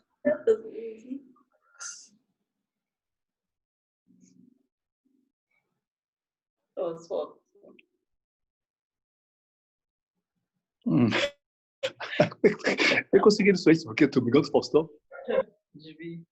Bom, falar do Humberto não é difícil não, gente. O Humberto é um dos emblemas da Leiga, né? Ele representa muito a alma da nossa faculdade. Ele é presente na minha história com medicina em quase todos os momentos mais importantes, sempre estava lá. Desde o terceiro ano da graduação, onde eu comecei a me aproximar da clínica médica, curtir clínica médica, depois foi meu professor homenageado, foi o chefe da residência de clínica médica que eu fiz, foi diretor do hospital em um momento super positivo para o Hospital Escola, e sempre como um grande mestre. E isso o Humberto faz com maestria, ele ensina. E ele não ensina só medicina, não. Humberto ensina medicina e também ensina o resto, que importa pouco quanto para os alunos. Eu me sinto particularmente muito orgulhoso de ter podido conviver com o Humberto durante todo esse tempo e aprender sempre com ele. Muito obrigado, Humberto. Valeu muito a convivência diária quase no hospital. Aproveita esse momento, este novo momento da tua vida, mas não desaparece, porque o Hospital Escola e a clínica... Vou exercitar o meu poder de síntese. Professor, muito obrigada por tudo. Eu acho que qualquer homenagem agora é pouco pelo que o senhor já fez por nós, pelo que o senhor já ensinou pra gente e que ainda vai ensinar, porque eu sei que o senhor não vai ficar longe da gente. Agradecer sempre, acho que o senhor é um exemplo de pessoa, um exemplo de mestre, sempre preocupado com os pacientes, ensinando a gente muito além da medicina, né? Queria agradecer pela oportunidade de ter podido passar contigo no QG, né? Que pena que os próximos não vão poder, mas acredito que tu vai estar sempre junto. E muito obrigada por tudo. Eu espero que eu, como todos os outros alunos, sejam orgulhos para ti. Obrigada, professor. Beijo. Eu tive o privilégio de ter sido aluno do Dr. Humberto desde 1999, quando eu estava, então, cursando a disciplina de semiologia médica na nossa faculdade. Desde aquela ocasião, tanto minha como de todos os alunos, assim, a admiração era muito grande por ele. Professor muito qualificado, muito interessado, muito envolvido com a faculdade, com o ensino dos seus alunos, uma pessoa muito, muito querida por todos. O tempo passou, eu me formei em 2002, em 2013 ingressei na residência de clínica médica ali da UFPEL e nesse momento eu, ao passar na equipe de reumatologia e também passar como residente durante 2 anos ali no Hospital Escola, eu pude ter mais oportunidade de convívio mais próximo com o Humberto e pude constatar de uma forma mais evidente todas essas qualidades assim que o fazem um profissional que não se encontra em qualquer lugar, um profissional raro mesmo, uma pessoa responsável, de uma ética inquestionável, uma pessoa super preocupada com aspectos de pontualidade, de comprometimento. Aliás, eu acho que se eu pudesse definir o Humberto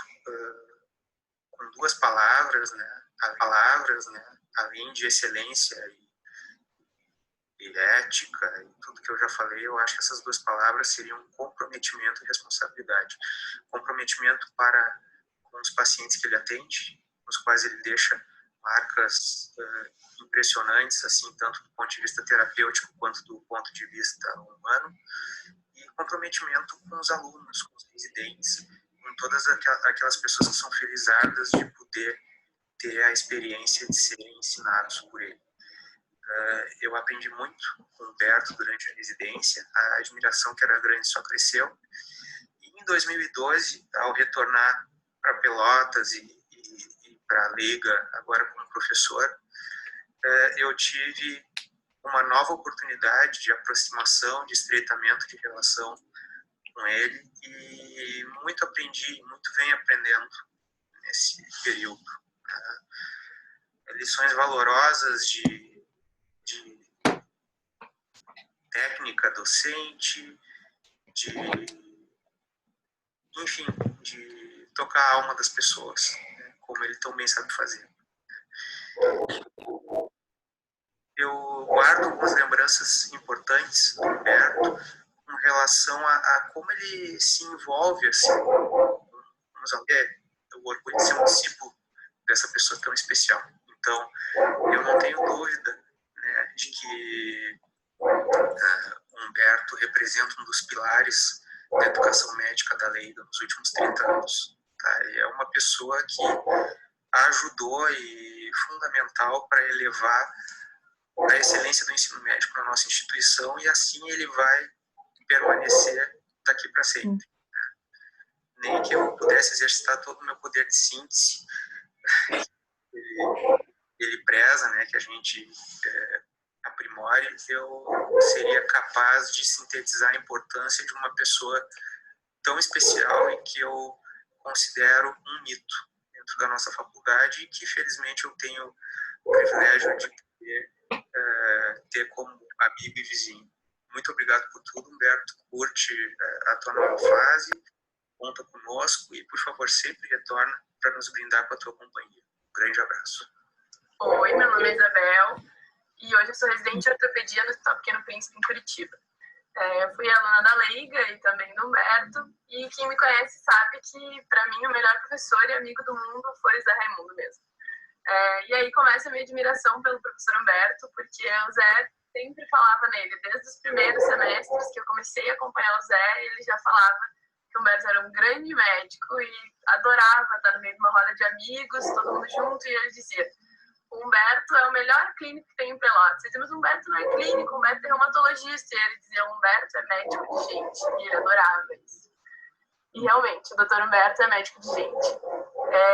E aí sempre teve aquela expectativa pela clínica, por chegar nos semestres que a gente mais espera, né? E quando eu finalmente passei na clínica como doutoranda, o QG que eu escolhi em primeiro lugar foi o do Humberto, que o Zé sempre falava nele. E aí foi brilhante mesmo, foi um QG muito legal. Eu já queria ortopedia quando eu cheguei lá como doutoranda, eu já sabia que era ortopedia, o Humberto sempre me instigando, né?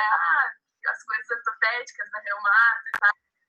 E foi muito bom, foi um QG que me acrescentou muito, e acho que os únicos QGs que me roubava no final da manhã para passar visita nos pacientes da Santa Casa. Então ele realmente adorava o Humberto. E esse ano, por motivos não os que a gente gostaria, mas o Humberto se tornou um amigo pessoal, e eu desejo para você tudo de bom, Humberto, uma excelente aposentadoria, um descanso que é muito merecido, porque realmente você foi brilhante como professor. A gente aprendeu muito contigo, e pode ter certeza que o Zé, se estivesse aqui, ia estar dizendo o quanto que tu é foda.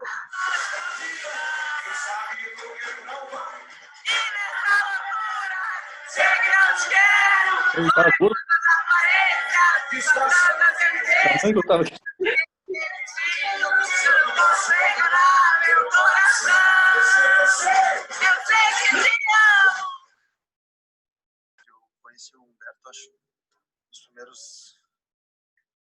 a primeira banca, a banca da morte, colocaram para parceria. Acho que me conheceram, entenderam por que a banca ficou conhecida pelos alunos como Banca da Morte. Durante toda essa vida, chegando cedo e conversando sobre os métodos com ele, ele entendendo meu humor e eu aprendendo. É o meu primeiro professor. Acho que ele e o Rogério foram meus professores na Leiga. Eu aprendi o que é ser Leiga com os dois. Muito obrigado. Opa! Oi, Humberto, feliz de estar participando da homenagem.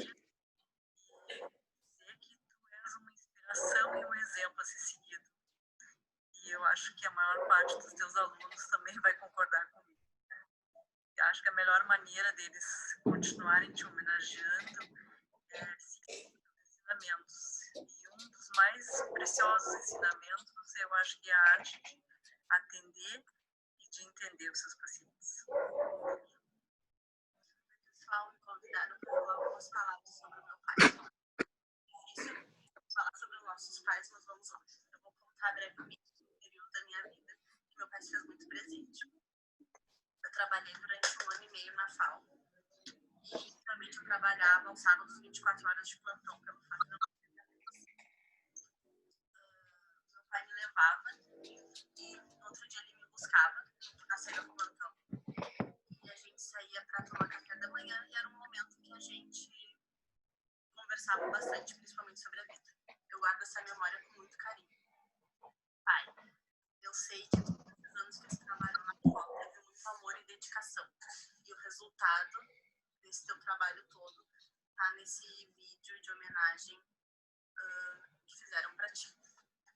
Eu te amo muito, beijo meu e da noite. Oi, pai, estou muito feliz em participar dessa homenagem que estão te fazendo. Tenho certeza que os alunos vão sentir muito a tua falta. Tu foi sempre muito dedicado. Então tá, agora é curtir a aposentadoria. Beijão. Oi, vó! Oi, vó! Um beijo! Um beijo! Tchau! Parabéns pela aposentadoria! Então, aproveita agora. Foi um grande professor e vai descansar. Só estou esperando o churrasco. Aê!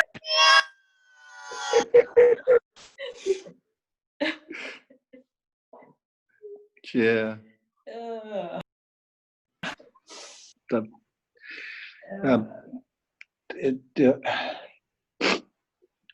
Vocês estão me ouvindo? Estamos. Tá. Esse negócio do Faustão é meio mal, assim, né? Assim, olha, eu tô assim, realmente, assim, olhando para tudo isso, para tudo que aconteceu agora, realmente, assim, eu posso dizer para vocês de coração, assim, que valeu muito a pena, viu? Assim, não tem um senão, assim, de olhar para trás e dizer assim, pô, acho que poderia ter feito coisas melhores, mas acho que a dedicação, reconhecimento e essa coisa de trabalhar e estar inserido no processo ensino-aprendizado dentro da medicina foi muito importante, né? E está sendo. E é uma coisa legal que aconteceu aqui também. Esse negócio faltou aqui, não tem mal, assim. Assim, olha, eu tô assim, realmente, assim, olha. Tá a câmera? Então, tem que desligar o microfone. E o que eu vou dizer assim, que é uma vida muito rica, assim, em termos da proposta que eu tinha, sabe, de voltar para Pelotas e trabalhar com o ensino, de ajudar as pessoas, de ver as pessoas crescerem, tá? De ter esse reconhecimento muito, mas muito importante, de ter colegas hoje, né, colegas que foram meus alunos, né, e pessoas profissionais qualificadas, né, todos que passaram, que conversaram, que vocês ouviram, são todos extremamente qualificados, né, como pessoas e na parte profissional e pessoal, são gente, né, gente como a gente, que pensam, que sofrem, que estudam e reconhecem essa característica de trabalho que a gente teve, né? Realmente foi um momento único na minha vida. Acho que a gravatinha borboleta se fez presente e acho que vocês mereceriam muito mais, na verdade. Tá? E olha, se alguém leiga a minha vida, leiga a minha história, leiga meu amor, realmente essa é a minha vida. Tá?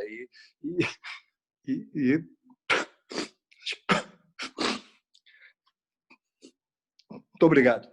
Vou ter que terminar, não vou conseguir. Muito obrigado. Tchau. Muito obrigado. A gente conversa em outro momento. Agora não consigo mais. Muito obrigado. Só para agradecer, tá? Para o senhor poder se recuperar aí. Agradecer por tudo e dizer que essa homenagem ela é mais do que merecida.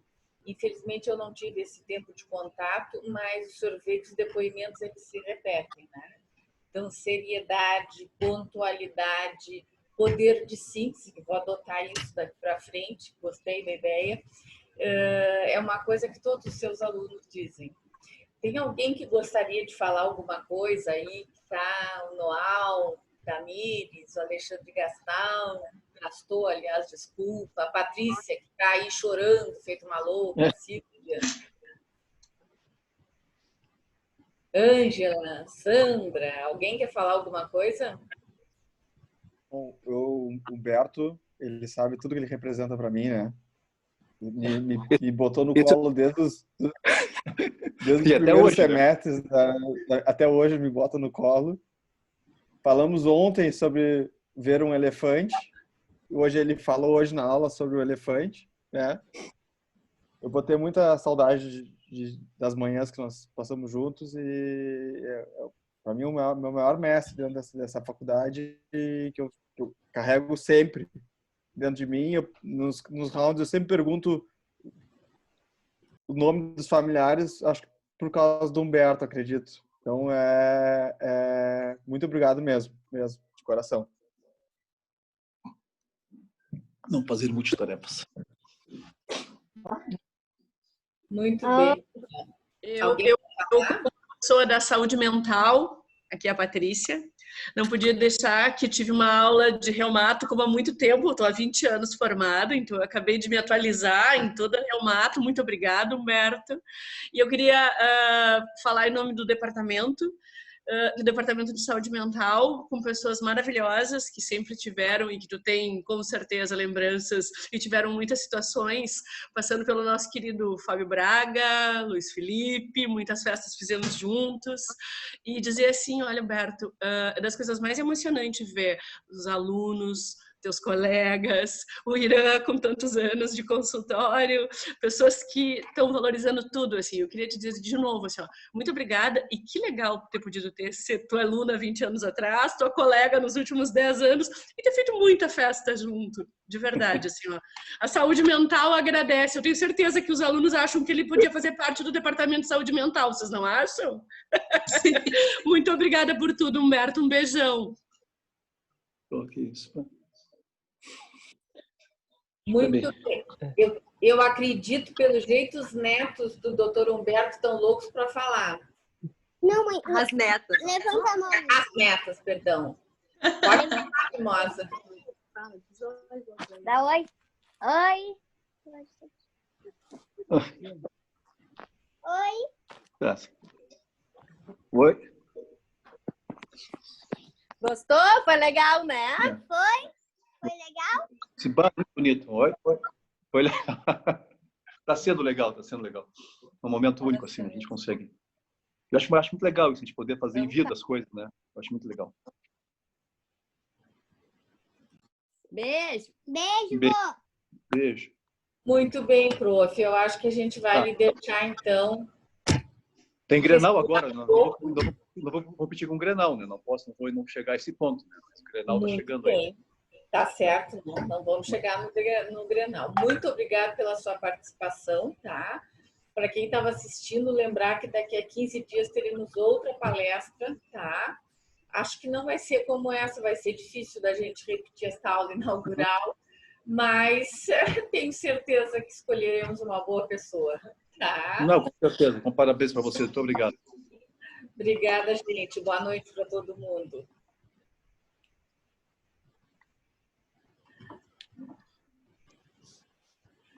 Muito bem, gente. Vamos encerrar aqui.